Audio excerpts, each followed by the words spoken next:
ಎಲ್ರಿಗೂ ನಮಸ್ಕಾರ. ಪುರವೀರ ಕ್ರಿಯೇಟಿವ್ಸ್ ಚಾನೆಲ್ನ ಸಜೀವ ಆರೋಗ್ಯ ಕಾರ್ಯಕ್ರಮಕ್ಕೆ ನಿಮ್ಮೆಲ್ಲರಿಗೂ ಆತ್ಮೀಯ ಸ್ವಾಗತ. ಪಾಶ್ಚಿಮಾತ್ಯ ದೇಶದಲ್ಲಿ ನೆಲೆಸಿರುವಂತಹ ಅನೇಕ ಭಾರತೀಯ ಸಾಧಕರು ಭಾರತಕ್ಕೆ ಹೆಮ್ಮೆ ತರುವಂತಹ ಕೆಲಸವನ್ನ ಮಾಡ್ತಾ ಇದ್ದಾರೆ. ಈ ನಿಟ್ಟಿನಲ್ಲಿ ಸಂಶೋಧನಾ ಕ್ಷೇತ್ರ ಹಾಗೂ ಶೈಕ್ಷಣಿಕ ಕ್ಷೇತ್ರದಲ್ಲಿ ಅಂತಾರಾಷ್ಟ್ರೀಯ ಮಟ್ಟದಲ್ಲಿ ಖ್ಯಾತಿಯನ್ನು ಪಡೆದಂತಹ ನಮ್ಮ ಕರ್ನಾಟಕ ಮೂಲದವರಾದ ಡಾಕ್ಟರ್ ಬಿಡದಿ ವೆಂಕಟರಾಮ್ ಪ್ರಸಾದ್ ಅವರು ನಮ್ಮ ಹ್ಯೂಸ್ಟನ್ ನಗರದಲ್ಲಿ ನೆಲೆಸಿದ್ದಾರೆ. ಅವರ ಇತ್ತೀಚಿನ ಸಾಧನೆಗಳ ಬಗ್ಗೆ ಹಾಗೂ ಅವರ ಇತ್ತೀಚಿನ ಕೊಡುಗೆ, ಭಾರತಕ್ಕಾಗಿ ಅವರು ನೀಡ್ತಾ ಇರುವಂತಹ ಕೊಡುಗೆಯ ಬಗ್ಗೆ ಹೆಚ್ಚಿನ ಮಾಹಿತಿಯನ್ನು ತಿಳ್ಕೊಳ್ಳೋಣ. ಬನ್ನಿ.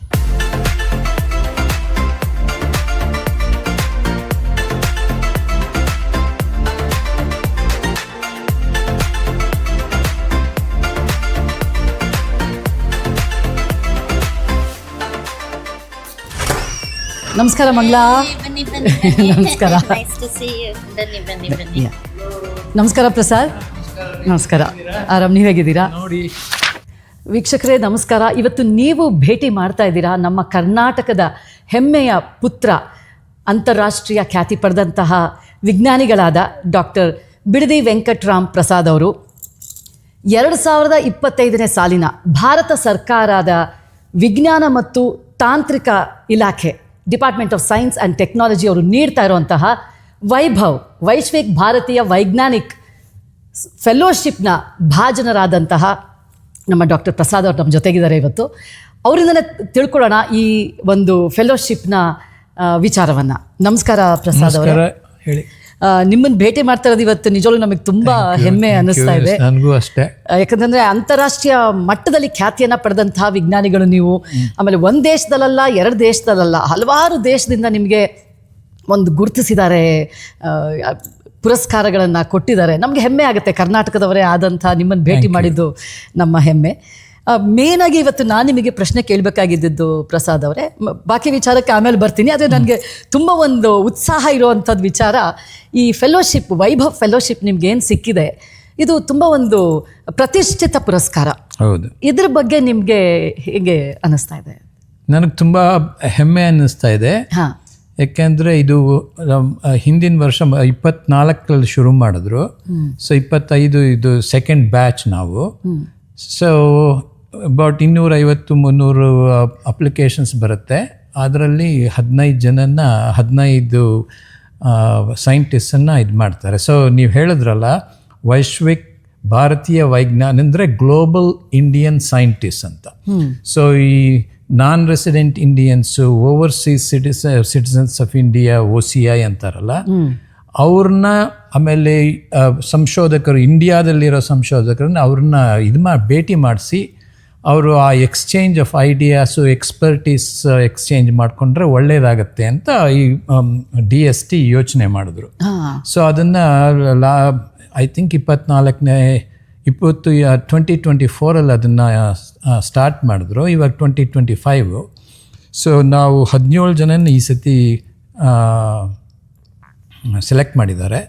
ಸೊ ನಾನು ಅದರಲ್ಲಿ ಏನು ಅಂದರೆ 3 ವರ್ಷ ಈ ಫೆಲೋಶಿಪ್ಪು.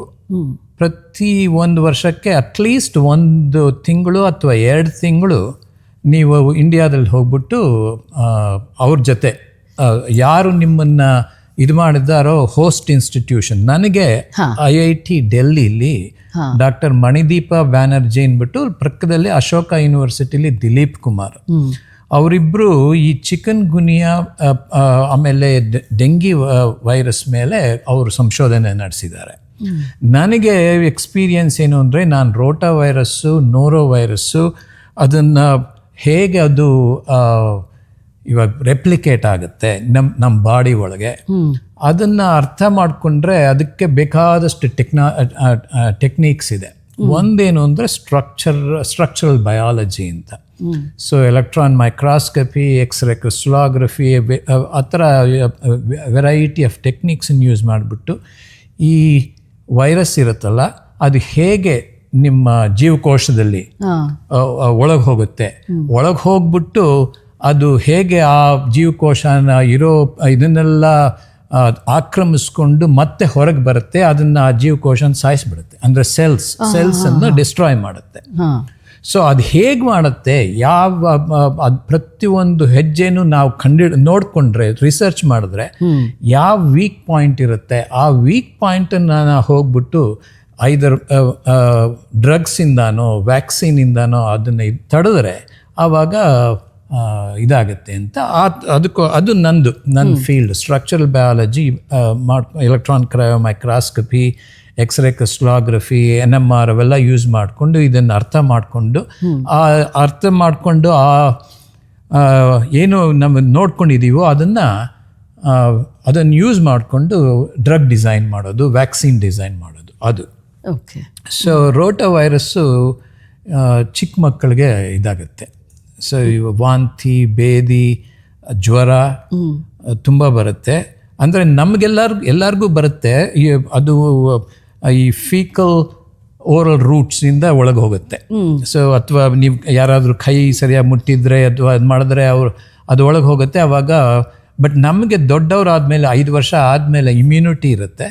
ಸೊ ನಮಗೇನಾಗಲ್ಲ, ಒಂದು ದಿವಸ ಆಗತ್ತೆ ಅಥವಾ ಸ್ವಲ್ಪ ಇದಾಗತ್ತೆ. ಬಟ್ ಚಿಕ್ಕ ಮಕ್ಕಳಿಗೆ, ಶಿಶುಗಳಿಗೆ, 10 ತಿಂಗಳ ಕೆಳಗಿರೋರಿಗೆ ಅಥವಾ 2 ವರ್ಷ ಕೆಳಗಿರೋರಿಗೆ ಅವ್ರಿಗೆ ಇನ್ನೂ ಇಮ್ಯುನಿಟಿ ಇದಾಗಿರಲ್ಲ. ಸೊ ಅವ್ರಿಗೆ ತುಂಬ ಇದಾಗೋಗುತ್ತೆ.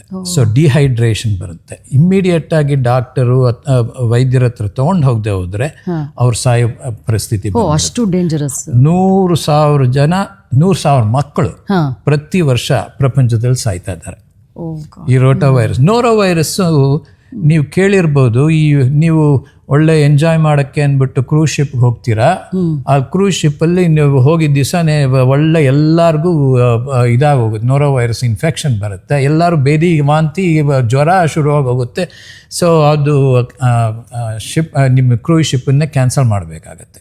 ಆ ಥರ ಬೇಕಾದಷ್ಟಾಗಿದೆ ಅದು. ಆಮೇಲೆ ಈ ಚಿಕ್ಕ ಶಾಲೆಗಳಲ್ಲಿ ಅದು ತುಂಬ ಬರುತ್ತೆ. ಅದು ಎಲ್ಲ ಕಡೆನೂ ಒಂದು about 200,000 300,000 people every year get infected by norovirus. So ಪ್ರಪಂಚದಾದ್ಯಂತ.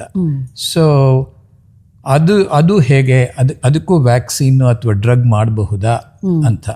ರೋಟಾ ವೈರಸ್ಗೆ ಇಂಡಿಯಾದಲ್ಲೂ ವ್ಯಾಕ್ಸಿನ್ ಇದೆ, ಅಮೇರಿಕಾದಲ್ಲೂ ವ್ಯಾಕ್ಸಿನ್ ಇದೆ. ಬಟ್ ಏನು ಅಂದರೆ ರೋಟಾ ವೈರಸ್ಸು ತುಂಬ ಚೇಂಜ್ ಆಗ್ತಾ ಇರುತ್ತೆ, ಮ್ಯೂಟೇಟ್ ಆಗ್ತಾ ಇರುತ್ತೆ. ಸೊ ನೀವು ವ್ಯಾಕ್ಸಿನ್ ಇವತ್ತು ಮಾಡಿದ್ರೆ ಆ ವ್ಯಾಕ್ಸಿನ್, ಈವನ್ ಯೂರೋ ವ್ಯಾಕ್ಸಿನ್ಗಳು ಕೂಡ ಓನ್ಲಿ 50% ಎಫಿಕೇಶಿಯಸ್.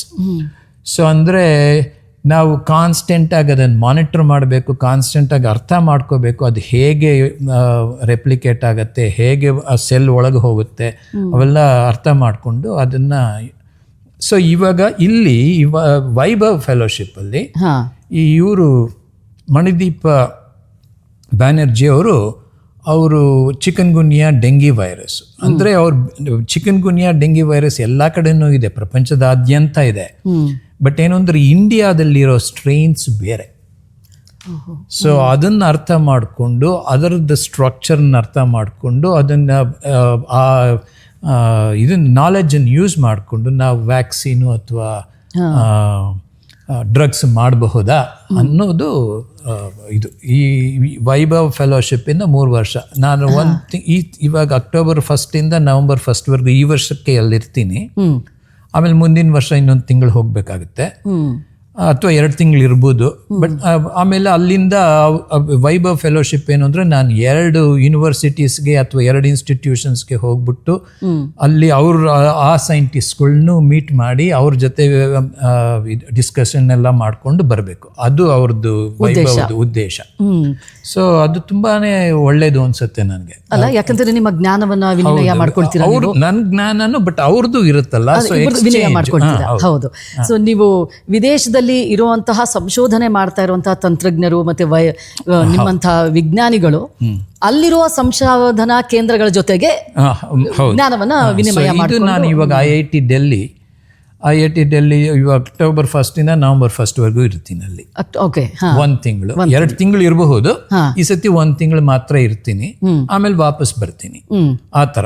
ಸೊ ಅಲ್ಲಿ ಇರಬೇಕಾದ್ರೂ ನಾನು ಇಲ್ಲಿ ಕೆಲಸ ಮಾಡ್ತಾ ಇರಬೇಕು. ಅಂದರೆ ಝೂಮ್ ಇದು ಮಾಡಿಕೊಂಡು ನನ್ನ ಲ್ಯಾಬನ್ನು ನಾನು ನೋಡ್ಕೊಳ್ಬೋದು. ನನ್ನ ಲ್ಯಾಬಲ್ಲಿ 10 ಜನ ಇದ್ದಾರೆ. ಸೊ ಅವರೆಲ್ಲ ಕೆಲಸ ಮಾಡ್ತಿರ್ತಾರೆ, ರಿಸರ್ಚ್ ಮಾಡ್ತಿರ್ತಾರೆ. ಅವ್ರ ಜೊತೆ ನಾವು ಮಾತಾಡ್ಕೊಂಡು ಅಲ್ಲೂ ಅವರು ಇನ್ನೊಂದು ವೈಭವದ ಏನು ಅಂದರೆ ಹಾ ಟೀಚ್ ಮಾಡಬೇಕು ಅಲ್ಲಿ. ಇಂಡಿಯಾದಲ್ಲಿ ಅಂಡರ್ ಗ್ರಾಜ್ಯುಯೇಟ್ಸು ಇರ್ತಾರಲ್ಲ, ಅವ್ರಿಗೆ ನಾನು ಅಟ್ಲೀಸ್ಟ್ ಒಂದು 8 to 10 hours ಟೀಚ್ ಮಾಡಬೇಕು ನಾನಿರೋ ಇದರಲ್ಲಿ. ಸೊ ಅವರು ವೈಭವ್ ಫೆಲೋಶಿಪ್ ಅಂದರೆ ನಂದು ಟ್ರಾವೆಲ್ಗೆ ಅಲ್ಲಿರೋದಕ್ಕೆ ಎಲ್ಲ ಅರೇಂಜ್ ಮಾಡ್ತಾರೆ. ತುಂಬಾ ಗೌರವದಿಂದ ಆಕ್ಚುಲಿ ನಿಮ್ಮನ್ನ ಕಾಣ್ತಾ ಇದ್ದಾರೆ. ಅದು ನೀವು ಸುಮಾರು ಒಂದು 25-30 ವರ್ಷದಿಂದ ಇಲ್ಲಿ ಅಮೆರಿಕದಲ್ಲಿ ನೆಲೆಸಿದ್ದೀರಾ. 88ನೇ ವರ್ಷದಲ್ಲಿ ಬಂದು 1984 ಅಲ್ಲಿ ಬಂದಿದ್ದೀರಾ. ಸೊ 30 ವರ್ಷ ಆಯ್ತು. 30 ಸೊ 30 ವರ್ಷದಿಂದ ಇಲ್ಲಿದ್ದೀರಾ. ನೀವು ಶೈಕ್ಷಣಿಕ ಕ್ಷೇತ್ರದಲ್ಲಿ, ಸಂಶೋಧನಾ ಕ್ಷೇತ್ರದಲ್ಲಿ ತುಂಬಾ ಕೆಲಸನೆಲ್ಲ ಮಾಡಿದ್ದೀರಾ, ಪುರಸ್ಕಾರಗಳು ಸಿಕ್ಕಿದೆ. ಆದರೆ ಭಾರತ ಸರ್ಕಾರದಿಂದ, ನಿಮ್ಮ ತಾಯ್ನಾಡಿನಿಂದ ಸಿಕ್ಕಂತ ಈ ಒಂದು ಪುರಸ್ಕಾರ ನಿಮ್ಗೆ ಎಷ್ಟು ಮಟ್ಟಿಗೆ ಸಂತೋಷವನ್ನು ಕೊಟ್ಟಿದೆ? ತುಂಬಾನೇ ಸಂತೋಷ. ಯಾಕೆಂದ್ರೆ ನಾನೊಂದು ನಂದು ಫೀಲ್ಡ್ ಏನು ಅಂದ್ರೆ ಎಲೆಕ್ಟ್ರಾನ್ ಕ್ರಯೋ ಮೈಕ್ರಾಸ್ಕೋಪಿ ಅಂತ. ಸೊ ಎಲೆಕ್ಟ್ರಾನ್ ಕ್ರಯೋ ಮೈಕ್ರಾಸ್ಕೋಪಿನ ಅದರಲ್ಲಿ ನೀವು ಈ ವೈರಸ್ಗಳಿರುತ್ತಲ್ಲ ಆ ಅಟಾಮಿಕ್ ಲೆವೆಲಲ್ಲಿ ನೋಡಬಹುದು. ಸೊ ನೀವು ಅದು ಹೇಗಿರುತ್ತೆ ಆ ವೈರಸ್ ಅನ್ನೋದನ್ನು ಚೆನ್ನಾಗಿ ನೋಡ್ಬೋದು ಈ ಥರ ಎಲೆಕ್ಟ್ರಾನ್ ಮೈಕ್ರಾಸ್ಕೋಪಿ. ಅದು ನಾನು 84 ಬಂದಾಗ ಆವಾಗ ತಾನೇ ಶುರುವಾಗಿತ್ತು ಈ ಫೀಲ್ಡ್. ಸೊ ಆ ಫೀಲ್ಡ್ ನಾನು ಅಲ್ಲಿ ಸೇರಿಕೊಂಡೆ. ಆಮೇಲೆ ನನಗೆ ಇದು ಇಂಡಿಯಾದಲ್ಲೂ ಬರಬೇಕು ಅನ್ನೋ ಉದ್ದೇಶದಿಂದ 2-3 ಸತಿ ನಾನು ಹೋಗ್ಬಿಟ್ಟು ವರ್ಕ್ಶಾಪ್ಸ್ ಎಲ್ಲ ಮಾಡಿದ್ದೆ ಅಲ್ಲಿ ಇಂಡಿಯಾದ ಈ ಎಲೆಕ್ಟ್ರಾನ್ ಕ್ರಯೋ ಮೈಕ್ರಾಸ್ಕೋಪಿ. ಅಲ್ಲಿ ಡಾಕ್ಟರ್ MRN ಮೂರ್ತಿ ಅಂತ ಇಂಡಿಯನ್ ಇನ್ಸ್ಟಿಟ್ಯೂಟ್ ಆಫ್ ಸೈನ್ಸಲ್ಲಿ ಇದ್ದಾರೆ. ಅವರು ನಾನು ಸೇರ್ಕೊಂಡು ಒಂದು ವರ್ಕ್ಶಾಪ್ ಮಾಡಿದ್ವಿ. ಭಾರತದಲ್ಲಿ ಎಲ್ಲ ಕಡೆಯಿಂದನೂ ಒಂದು 80 ಜನ ಬಂದಿದ್ರು ವರ್ಕ್ಶಾಪ್ಗೆ. ಇದು ಯಾವ ಇಯರ್ ಅಲ್ಲಿ? ಇದು 1994 ಅಥವಾ 95 ಆವಾಗಲೇ. ಆಮೇಲೆ ಅದು ಆವಾಗಲೂ ಏನಾಗಲಿಲ್ಲ. ಬಟ್ 2001 ಎಲ್ಲರಿಗೂ ಗೊತ್ತಾಯಿತು ಇದು ತುಂಬ ಪವರ್ಫುಲ್ ಟೆಕ್ನಿಕ್ ಅಂತ. ಸೊ ಗೌರ್ಮೆಂಟ್ ಆಫ್ ಇಂಡಿಯಾನು ಎಂಕರೇಜ್ ಮಾಡಿದ್ರು. ಇವಾಗ ಒಂದು ಅಟ್ಲೀಸ್ಟ್ ಒಂದು 6 ಇನ್ಸ್ಟಿಟ್ಯೂಷನ್ಸಲ್ಲಿ ಈ ಫೆಸಿಲಿಟಿ ಇದೆ ಭಾರತದಲ್ಲಿ. ಈ IIT ಡೆಲ್ಲಿಲೂ ಒಂದು ಇದೆ, ಸೇಮ್ ಇದೆ. ಅದಕ್ಕೋಸ್ಕರ ನಾನು ಅಲ್ಲಿ ಹೋಗಿದ್ದು. ಸೊ ಇವರು ಇಂಟರ್ವ್ಯೂ ಮಾಡಬೇಕಾದ್ರೆ ಈ ವೈಭವ್ ಅವರು 8-9 ಜನ ಸೈಂಟಿಸ್ಟು ಅವ್ರು ಕೇಳಿದ್ರು ಯಾಕೆ ಬರ್ತಿದ್ಯಾ.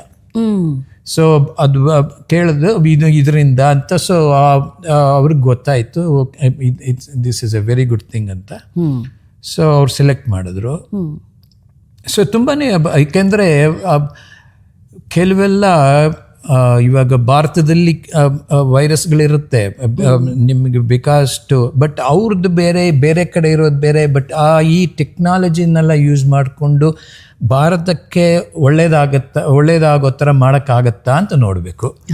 ಸೊ ಇವಾಗ ಈ ಡೆಂಗಿ, ಚಿಕನ್ ಗುನ್ಯಾ ವೈರಸ್ ಭಾರತೀಯ ಸ್ಟ್ರೈನ್ಸ್ ಮೇಲೆ ವರ್ಕ್ ಮಾಡೋಕ್ಕೆ ಅವಕಾಶ ಸಿಕ್ಕಿದೆ ನನಗೆ. ಅದು ತುಂಬಾ ಒಳ್ಳೆಯದು. ಹೌದು, ಭಾಳ ನಮ್ಗೆ ಅದು ನೋಡಿದಾಗಲೇ ತುಂಬ ಖುಷಿ ಆಯಿತು ನೀವು ಈ ರೀತಿಯಾಗಿ ಸೆಲೆಕ್ಟ್ ಆಗಿರೋದು. ಯಾಕಂತಂದರೆ ಪ್ರಪಂಚದಾದ್ಯಂತ ಕೇವಲ 17-16 ಜನನ ಸೆಲೆಕ್ಟ್ ಮಾಡಿದ್ದಾರೆ ಅಷ್ಟೇ ಅಂತ ಕಾಣುತ್ತೆ. ಸೊ ತುಂಬ ದೊಡ್ಡ ವಿಚಾರನೇ ಇದು. ಆಮೇಲೆ ಪ್ರಸಾದ್ ಅವರು ಇನ್ನೊಂದು ಕೇಳಬೇಕಾಗಿತ್ತು ನಿಮ್ಮ ಹತ್ರ. 30-35 ವರ್ಷದಿಂದ ನೀವು ಭಾರತ ಬಿಟ್ಟು ಇಲ್ಲಿ ಪಾಶ್ಚಿಮಾತ್ಯ ದೇಶದಲ್ಲಿ ನೆಲೆಸಿದ್ರು ಸಹ ನಿಮ್ಮ ಕನ್ನಡ ತುಂಬ ಚೆನ್ನಾಗಿದೆ, ತುಂಬ ಸ್ಪಷ್ಟವಾಗಿದೆ, ಬದಲಾಗಿಲ್ಲ. ಯಾಕಂದರೆ ಎಷ್ಟೊಂದು ಜನ ಇಲ್ಲಿ ಬಂದಿರುವಂಥ ಸ್ನೇಹಿತರೇನೆ ಒಂದು 3-4 ವರ್ಷಕ್ಕೆ ಅವ್ರ ಕನ್ನಡನೇ ಬದಲಾಗಿ ಹೋಗ್ಬಿಟ್ಟಿರುತ್ತೆ, ಕನ್ನಡ ಉಚ್ಚಾರಣೆನೇ ಬರೋದಿಲ್ಲ. ಅಂಥದ್ರಲ್ಲಿ ನೀವು 35 ವರ್ಷ ಆದ್ರೂ, ಆಮೇಲೆ ನೀವು ಕೆಲಸ ಮಾಡೋರು ಎಲ್ಲರೂ ಇಲ್ಲಿಯವರೇ ಆಗಿರ್ತಾರೆ, ದಿನ ಇಂಗ್ಲೀಷ್ನಲ್ಲೇ ಮಾತಾಡ್ತಿರ್ತೀರಾ, ಆದರೂ ನಿಮ್ಮ ಕನ್ನಡ ಒಂದು ಚೂರು ಬದಲಾಗಿಲ್ಲ. ಅದು ಹೇಗೆ ಅಂತ? ಮನೆಯಲ್ಲೆಲ್ಲ ಮಾತಾಡೋದು ಕನ್ನಡನೇ. ಅಂದರೆ ನಂಗೆ ತೆಲುಗುನು ಬರುತ್ತೆ. ಬಟ್ ಕನ್ನಡನೇ ಬೆಳೆದಿದ್ದು ಹುಟ್ಟಿದ್ದು ಅದು 25 ವರ್ಷ ಬೆಂಗಳೂರಲ್ಲಿದ್ದು ಕನ್ನಡ ಮಾತಾಡಿದ್ಮೇಲೆ ಅದು ಹೋಗೋಕ್ಕೆ ಸಾಧ್ಯ ಇಲ್ಲ.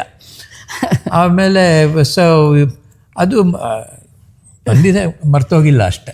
ಅದು ತುಂಬ ಖುಷಿ ಆಗುತ್ತೆ ನಿಜವಾಗ್ಲು. ಯಾಕಂದರೆ ಅದು ನೀವು ಸಾಧಾರಣ ಅಂತ ನೀವು ತಿಳ್ಕೊಂಡಿದ್ದೀರಾ, ಅದು ಸಾಧಾರಣ ವಿಚಾರ ಅಲ್ಲ, ತುಂಬ ದೊಡ್ಡ ವಿಚಾರನೇ. ಇವಾಗ ಕನ್ನಡ ಮರ್ತೇ ಹೋಗ್ತಿದ್ದಾರೆ ಎಲ್ಲರೂ. ಆಮೇಲೆ ಇನ್ನೊಂದು ನಿಮ್ಮನ್ನು ಗಮನಿಸಿರೋ ಹಾಗೆ ನಮ್ಮ ಭಾರತೀಯ ಸಂಸ್ಕೃತಿ ಮೇಲೆ, ನಮ್ಮ ಭಾರತೀಯ ಒಂದು ಟ್ರೆಡಿಷನ್ಸ್ ಏನಿದೆ ಅದೆಲ್ಲದನ್ನು ತುಂಬ ಅಚ್ಚುಕಟ್ಟಾಗಿ ನೀವು ಸಂರಕ್ಷಣೆ ಮಾಡಿಕೊಂಡು ಬರ್ತಾ ಇದ್ದೀರಾ. ಈಗ 20 ವರ್ಷದ ಹಿಂದೆನೇ ನಾವು ಇಲ್ಲಿ ವಿಶ್ವ ಕನ್ನಡ ಸಮ್ಮೇಳನ ಮಾಡಿದಾಗ ನೀವು ಅಲ್ಲೂ ಕೂಡ ಜಾನಪದ ನೃತ್ಯವನ್ನು ಮಾಡಿದ್ರಿ. ಆಮೇಲೆ ಇವಾಗಲೂ ಕೂಡ ಪೂಜೆ ಪುನಸ್ಕಾರಗಳು, ದೇವಸ್ಥಾನಕ್ಕೆ ಹೋಗೋದು, ತುಂಬ ಶ್ರದ್ಧೆಯ ಭಕ್ತಿಯಿಂದ ಪೂಜೆ ಮಾಡೋದು, ಇದೆಲ್ಲದನ್ನು ಕೂಡ ಬಹಳ ಚೆನ್ನಾಗಿ. ಯಾಕಂತಂದರೆ ಸಾಮಾನ್ಯ ಸೈಂಟಿಸ್ಟ್ಗಳು, ದೊಡ್ಡ ಸೈಂಟಿಸ್ಟು ಅಂದಾಗ ಅವರ ಜೀವನನೇ ನಾವು ನಮ್ಮ ಭಾರತದಿಂದ ಕುತ್ಕೊಂಡು ನೋಡಿದಾಗ ಅವ್ರ ಜೀವನನೇ ಒಂದು ಶೈಲಿ ಬೇರೆ ಇರುತ್ತೆ ಅಂತ ಅಂದ್ಕೊಂಡಿರ್ತೀವಿ. ಆದರೆ ನಿಮ್ಮನ್ನು ನೋಡಿದಾಗ ನೀವು ಎಲ್ಲರಂತೆ ಸಾಮಾನ್ಯರಂತೆ ನಮ್ಮ ಜೊತೆನೆ ಬೆರೆತು ಆರಾಮಾಗಿರೋದು ನೋಡಿದಾಗ ನಿಮ್ಮ ಒಂದು ಸರಳತೆ ಬಗ್ಗೆ ನಮಗೆ ತುಂಬ ಹೆಮ್ಮೆ ಅನಿಸುತ್ತೆ. ಆ ರೂಢಿನ ನೀವು ಹೇಗೆ ಬೆಳೆಸ್ಕೊಂಡು, ಯಾಕಂದರೆ ಮಂಗಳವರು ಕೂಡ ಅಷ್ಟೇ ಪೂಜೆ ಪುನಸ್ಕಾರದಲ್ಲಿ ಪೂಜೆ ಪುನಸ್ಕಾರ ಮಂಗಳಾದೆ ಜಾಸ್ತಿ ನನಗೂ ಇದೆ. ಬಟ್ ಅವಳು ಮಾಡ್ತಾ ಇರೋದ್ರಿಂದ ನನಗೂ ಅದರಿಂದ ಅವಳ ಜೊತೆ ಸೇರ್ಕೊಂಡು ಮಾಡ್ತಾ ಇದ್ದೀನಿ. ಸೊ ಅದೆಲ್ಲ ಅಂದರೆ ನಮ್ಮ ಮನೆ ತಂದೆ ತಾಯಿ ಅವರು ತುಂಬಾ ಪೂಜೆ ಪುನಸ್ಕಾರ ಮಾಡ್ತಾಯಿದ್ರು. ನಮ್ಮ ತಾತ ಇದೇ ಬಿಡದಿ ಅಂತ ಹೇಳಿದ್ನಲ್ಲ, ಅದು ತಿರುಮಕೂಡ್ಲಲ್ಲಿದೆ. ತಿರುಮಕೂಡ್ಲು ನರಸೀಪುರ, ಮೈಸೂರಿಂದ 18 ಮೈಲಿ ತಿರುಮಕೂಡ್ಲು ಅಂತ. ಅಲ್ಲಿ ಅದು ದಕ್ಷಿಣ ಕಾಶಿ ಅಂತಾರೆ. ಹೌದು, ನಾವು ಹೋಗಿದ್ದೀನಿ. ಸೊ ಆ ತಿರುಮಕೂಡ್ಲಲ್ಲಿ ನಮ್ಮ ತಾತ ಪಾರ್ಪತ್ಯದಾರರಾಗಿದ್ರು. ಸೊ ಅವರು ನಮ್ಮ ತಾತನಿಗೆ 5 ಜನ ಮಕ್ಕಳು.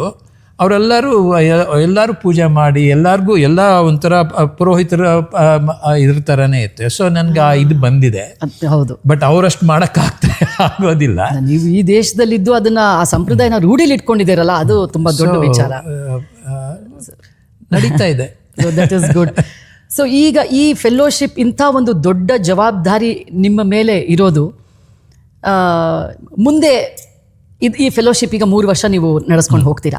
ಅದಾದ ನಂತರ ಇದರಿಂದ ಇನ್ನೇನಾದರೂ ನೆಕ್ಸ್ಟ್ ಸ್ಟೆಪ್ ಅಂತ ನಿಮ್ಗೊಂದು ಆಲೋಚನೆ ಬಂದಿದೆಯಾ? ನೆಕ್ಸ್ಟ್ ಸ್ಟೆಪ್ ಅಂದರೆ ಇವಾಗ ಏನು ಉದ್ದೇಶ ಏನು ಅಂದರೆ 3 ವರ್ಷ ಅಲ್ಲಿ ಅವ್ರ ಜೊತೆ ಇಂಟರ್ಯಾಕ್ಟ್ ಮಾಡಿ ಕೊಲಾಬರೇಟ್ ಮಾಡಿ ಆ 3 ವರ್ಷಕ್ಕೆ ನಿಲ್ತೋಗಲ್ಲ. ಅದು ಆ ಕೊಲಾಬ್ರೇಷನ್ ಕಂಟಿನ್ಯೂ ಆಗ್ತಾನೆ ಇರುತ್ತೆ. ಈ ವೈಭವ್ ಅಂತ ಇಲ್ಲದೆ ಇದ್ರೂ ನಾನು ಆ ಗ್ರೂಪು ನಾವಿಬ್ಬರು ಸೇರ್ಕೊಂಡು ಸಂಶೋಧನೆ ಮಾಡ್ತಾನೆ ಕಂಟಿನ್ಯೂ ಆಗ್ತಾನೆ ಇರುತ್ತೆ. ಈ 3 ವರ್ಷದಲ್ಲಿ ನಾವು ಈ ವ್ಯಾಕ್ಸಿನ್, ಡ್ರಗ್ಸ್, ಚಿಕನ್ ಗುನ್ಯಾ ಆಗ್ಬಿಡಲ್ಲ. ಅದು ಇನ್ನೊಂದು 3 ವರ್ಷ, ಇನ್ನೊಂದು 5 ವರ್ಷ ಹೋಗ್ತಾನೆ ಇರುತ್ತೆ. ಸೊ ಅದು ಕಂಟಿನ್ಯೂ ಆಗುತ್ತೆ. ಅದೇ ಉದ್ದೇಶ, ವೈಭವದ ಉದ್ದೇಶ ಏನಂದ್ರೆ ಇದನ್ನ ಸ್ಟಾರ್ಟ್ ಮಾಡೋಕ್ಕಾಗತ್ತಾ, ಅದು ಸ್ಟಾರ್ಟ್ ಮಾಡಿದ್ಮೇಲೆ ಅವ್ರ ಪಾಟ್ಗೆ ಅವ್ರು ಮಾಡ್ಕೊಂಡು ಹೋಗ್ತಾರೆ ಅಂತ ಅವ್ರಿಗೆ ಅದಾಗತ್ತೆ ಅನ್ಸುತ್ತೆ. ಈ ಕೊಲಾಬ್ರೇಟಿವ್ ವರ್ಕ್ ಇದುವರೆಗೂ ಶುರುವಾಗಿರ್ಲಿಲ್ವಾ? ಇದುವರೆಗೂ ಅಂದ್ರೆ ನಾನು ಪ್ರತಿ ವರ್ಷ ಒಂದಲ್ಲ ಒಂದು ಕಾನ್ಫರೆನ್ಸ್ಗೆ ಹೋಗ್ತಾನೆ ಇರ್ತೀನಿ ಇಂಡಿಯಾಗೆ. ಸೊ ಒಂದು ಕಾನ್ಫರೆನ್ಸ್ ಅಲ್ಲಿ ಈ ಮಣಿದೀಪ ಬ್ಯಾನರ್ಜಿ ಅವರು ಕೊಡ್ತಾ ಇದ್ರು, ಇದು ಪ್ರೆಸೆಂಟೇಷನ್ ಮಾಡ್ತಾ ಇದ್ರು, ನಾನು ಪ್ರೆಸೆಂಟೇಷನ್ ಮಾಡ್ತಾ ಇದ್ದೆ ಅದರಲ್ಲಿ. ಆಮೇಲೆ ಮಾತಾಡ್ತಾ ಇದ್ವಿ ಇಬ್ಬರಿಗೂ ಒಂದೇ. ಅವರು ಸ್ಟ್ರಕ್ಚರಲ್ ಬಯಾಲಜಿ ಇಂಟ್ರೆಸ್ಟ್ ಇದೆ, ಅವ್ರಿಗೂ ವೈರಸ್ ಇಂಟ್ರೆಸ್ಟ್. ಮಾತಾಡ್ತಾ ಇದ್ವಿ. ಆಮೇಲೆ ಈ ಥರ ವೈಭವ್ ಫೆಲೋಶಿಪ್ ಇದೆ, ನಾನು ನಿಮ್ಮನ್ನ ಇದು ಮಾಡ್ತೀನಿ ಅಂತ ಕರೆಸ್ಕೊಳಕ್ ಇಷ್ಟಪಡ್ತೀನಿ ಅಂತ ಹೇಳಿದ್ರು. ಸರಿ, ಇವಾಗ ಗ್ರಾಂಟ್ ಬರೆಯೋಣ ಅಂತ ನಾವಿಬ್ರು ಮಾತಾಡ್ಕೊಂಡು ಬರೆದ್ವಿ. ಸೊ ಅದು ನನ್ನ ಇನ್ನೊಬ್ರು ದಿಲೀಪ್ ಕುಮಾರ್ ಅಂತ ಇದ್ದಾರೆ, ಅವರು ನನ್ನ ಲ್ಯಾಬಲ್ಲೇ ಪೋಸ್ಟ್ ಡಾಕ್ಟರಲ್ ಫೆಲೋ ಆಗಿದ್ರು. ಸೊ ಅದು ಇಲ್ಲಿ ಪೋಸ್ಟ್ ಡಾಕ್ಟರಲ್ ಫೆಲೋ ಆಗ್ಬಿಟ್ಟು 3 ವರ್ಷದ ಕೆಳಗೆ ಅಲ್ಲಿ ಅಶೋಕ ಯೂನಿವರ್ಸಿಟಿಲಿ ಪ್ರೊಫೆಸರ್ ಆಗಿ ಸೇರ್ಕೊಂಡ್ರು. ಸೊ ಅವರು ಆಮೇಲೆ ಈ ಮಣಿದೀಪ ಬ್ಯಾನರ್ಜಿ ಅವರಿಬ್ರು ಕೊಲಾಬರೇಟ್ ಮಾಡ್ತಾ ಇದ್ದಾರೆ. ಸೊ ಅವರಿಬ್ರು ಸೇರ್ಕೊಂಡು ನನ್ನನ್ನು ಸ್ಪಾನ್ಸರ್ ಮಾಡಿದ್ರು IIT ಈ ವೈಭವ್ ಫೆಲೋಶಿಪ್ಗೆ. ಸೊ ಏನು ಅಂದರೆ ಒಂದು ಇನ್ಸ್ಟಿಟ್ಯೂಷನ್ ಸ್ಪಾನ್ಸರ್ ಮಾಡಬೇಕು ಈ ಔಟ್ಸೈಡ್ ಸೈಂಟಿಸ್ಟ್ಗೆ, ಅದು that's the whole thing. So ಅವರು ನನ್ನನ್ನು ಸ್ಪಾನ್ಸರ್ ಮಾಡಿದ್ರು. So that is nice. ಈಗ 17 ಜನ ಸೆಲೆಕ್ಟ್ ಆಗಿರೋರಲ್ಲಿ ಅವರಷ್ಟು ಜನ ಅಮೆರಿಕಾದಿಂದ ಅಂತೇನಿಲ್ಲ? ಅಮೆರಿಕಾದಿಂದ ಅಂತೇನಿ, ಎಲ್ಲ ಗ್ಲೋಬಲ್ ವೈಶ್ವಿಕ, ಎಲ್ಲ ಕಡೆ ವಿಶ್ವದಿಂದ ಎಲ್ಲ ಕಡೆ ಎಲ್ಲಿಂದನಾದ್ರೂ ಬರ್ಬೋದು. ಎಲ್ಲರೂ ವಿಜ್ಞಾನಿಗಳಾಗಿರ್ಬೇಕು. ವಿಜ್ಞಾನಿ ಅಂದ್ರೆ ಬಯಾಲಜಿ ಅಂತೆಲ್ಲ, ಅವರು ಸ್ಮಾಲ್ ಸ್ಕೇಲ್ ಇಂಡಸ್ಟ್ರೀಸು ಇರ್ಬೋದು. ಆಮೇಲೆ ಮೋಸ್ಟ್ ಆಫ್ ದ ಪೀಪಲ್ ನಾನು ನೋಡಿದ್ರೆ ಅವರೆಲ್ಲ ಈ ಆರ್ಟಿಫಿಷಿಯಲ್ ಇಂಟೆಲಿಜೆನ್ಸು, ಆಮೇಲೆ ಮೆಷಿನ್ ಲರ್ನಿಂಗ್ ಲ್ಯಾಂಗ್ವೇಜ್ ಆ ಥರದ್ರಲ್ಲಿ ಪರಿಣಿತ ಇರೋದು ಎಲ್ಲ ಅವರೆಲ್ಲ ಇರ್ತಾರೆ. ಬೇರೆ ಬೇರೆ ಕ್ಷೇತ್ರದಲ್ಲೂ ಇದೆ. ತುಂಬ ಖುಷಿ ಆಯಿತು ಪ್ರಸಾದ್ ಅವರೇ. ಇನ್ನೊಂದು ಮುಖ್ಯವಾದ ಪ್ರಶ್ನೆ ನಿಮಗೆ ಕೇಳಬೇಕಾಗಿತ್ತು. ನಾನು ಅಷ್ಟೊತ್ತಿಂದ ನೋಡ್ತಾ ಇದ್ದೀನಿ, ಆಮೇಲೆ ಸುಮಾರು ವರ್ಷಗಳಿಂದ ನೀವು ಮಾತಾಡೋ ಶೈಲಿ ಎಲ್ಲ ನೋಡ್ತಾ ಇದ್ದೀನಿ. ನಿಮ್ಮ 30 ವರ್ಷಗಳಿಂದ ನೀವು ಅಮೆರಿಕಾದಲ್ಲಿ ನೆಲೆಸಿದ್ರೂ ಸಹ ನಿಮ್ಮ ಕನ್ನಡ ಒಂದು ಸ್ವಲ್ಪನೂ ಬದಲಾಗಿಲ್ಲ. ಯಾಕಂತಂದರೆ ನಾನು ನೋಡ್ತಾ ಇದ್ದೀನಿ, ಸುಮಾರು ಜನ ನನ್ನ ಗೆಳೆಯರೇ ಆಗಬಹುದು ಅಥವಾ ಇತ್ತೀಚೆಗೆ ಅಮೆರಿಕಾಗೆ ಹೋಗುವಂಥವ್ರು, ಅಮೆರಿಕಾ ಬಿಡಿ, ನೀವು ಹಳ್ಳಿಯಿಂದ ಬೆಂಗಳೂರಿಗೆ ಬರೋರು ಕನ್ನಡನ ಮರ್ತು ಬಿಡುವಂಥ ಸಾಧ್ಯತೆಗಳು ತುಂಬ ಇರುತ್ತೆ. ಆದರೆ ನೀವು ಒಬ್ಬರು ಅಂತಾರಾಷ್ಟ್ರೀಯ ಖ್ಯಾತಿಯ ವಿಜ್ಞಾನಿಗಳಾಗಿ ನೀವೆಲ್ಲರೂ ಇಲ್ಲಿ ಬೆರೆಯುವಂಥವ್ರು ನಿಮ್ಮ ಲೋಕಲ್ ಅಮೆರಿಕನ್ಸೇ ಇರ್ತಾರೆ ಅಥವಾ ಬರೀ ಇಂಗ್ಲೀಷ್ ಮಾತಾಡುವಂಥವ್ರು ಇರ್ತಾರೆ. ಆದರೂ ಸಹ ನಿಮ್ಮ ಕನ್ನಡ ಕಿಂಚಿತ್ತೂ ಬದಲಾಗಿಲ್ಲ ಅನ್ನೋದು ತುಂಬ ಸಂತೋಷ ಆಗ್ತಾ ಇದೆ ನನಗೆ. ಅದು ಹೇಗೆ ಅಂತ ಕೇಳಬಹುದಾ? ಅದು ನನ್ನ ಕನ್ನಡ ಅಂತ ಅಭಿಮಾನ ಪ್ರೇಮ ತುಂಬ ದಿವಸದಿಂದ ಇತ್ತು. ಈ ಚಿಕ್ಕ ಹುಡುಗ ಇರಬೇಕಾದ್ರೂ ಆಮೇಲೆ ನಾ ಸೆಂಟ್ರಲ್ ಕಾಲೇಜಲ್ಲಿ BSc ಆನರ್ಸ್ ಮಾಡ್ತಾ ಇರ್ಬೇಕಾದ್ರೆ ಫಿಸಿಕ್ಸ್ ಮೇಜರು. ಅಲ್ಲಿ ಒಬ್ಬರು ಕನ್ನಡ ಪ್ರೊಫೆಸರ್ ಇದ್ದರು. ಆ ಕನ್ನಡ ಪ್ರೊಫೆಸರ್ ಅವ್ರು ತುಂಬ ಚೆನ್ನಾಗಿ ಹಳೆ ಕನ್ನಡದ ಸಾಹಿತ್ಯನೆಲ್ಲ ಅದರ ವಿಚಾರ ಎಲ್ಲ ಹೇಳಿ ಅದ್ರ ಮೇಲೆ ಪ್ರತಿ 1 hour ಅವರು ಟಾಕ್ ಕೊಡ್ತಾಯಿದ್ರು. ಆ ಕ್ಲಾಸನ್ನು ಅಟೆಂಡ್ ಮಾಡ್ತಾಯಿದ್ದೆ. ಕೆಲವು ಸತಿ ಕೆಮಿಸ್ಟ್ರಿ ಫಿಸಿಕ್ಸ್ ಕ್ಲಾಸ್ ಇದ್ರೂ ಅದನ್ನು ಬಿಟ್ಬಿಟ್ಟು ಅಲ್ಲಿ ಹೋಗ್ತಾ ಇದ್ದೆ.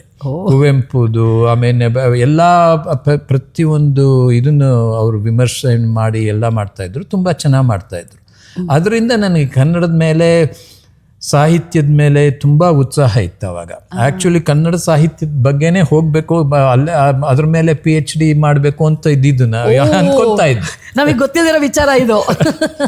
ಆಮೇಲೆ ನನಗೆ IIT ಬಾಂಬೆಯಿಂದ